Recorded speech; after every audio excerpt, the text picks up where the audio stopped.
We are driving to the home of Robert Mugabe. Through lavish grounds, it is a palace, but also in part a prison. There are soldiers watching, his wife Grace warns as she ushers us in. She watches too. Her husband's every move. Deprived of power, he seems diminished, but he wants to speak, for the first time, about his downfall. It was truly a military takeover.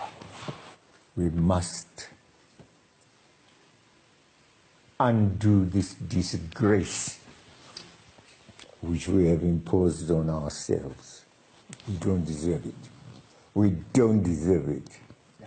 For the first time in 40 years, Mr. Mugabe is in opposition to Zimbabwe's new president, Emerson Mnangagwa, who calls Mugabe a father figure, while Mugabe accuses him of betrayal. In not wanting to be democratic, he has betrayed the whole nation, our whole nation. We are topsy-turvy. That's fighting talk from a man who tells me he didn't watch the protests that led to his removal, nor the celebrations that followed. Instead, Mr. Mugabe believes he is still popular with his people. People say that over the course of your rule, this country has been ruined. Ruined? Ruined, of course, no. If anything, there is, in comparison to other countries in Africa, there is greater prosperity here. And people have their land. What about the human rights abuses that so many people Yes, talk about? we have been accused of that. And on that side, yes, some errors were done. For the errors that were made, for the problems that Zimbabwe has now, there can really be only one person to blame, and that is Robert Mugabe.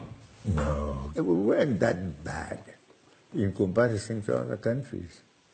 Where the world sees a tyrant, his family sees a victim, albeit living a life of luxury far beyond the dreams of their impoverished countrymen. Robert Mugabe has been more or less confined to this mansion since his removal from power, but just now it resembles less a gilded cage and more a centre of intrigue. Is the ex-president planning an unlikely return?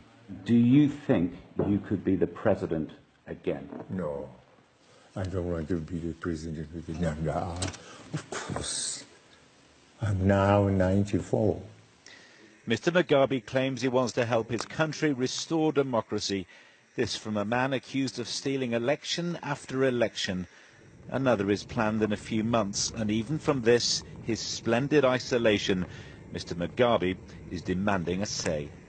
John Ray, ITV News, Harare.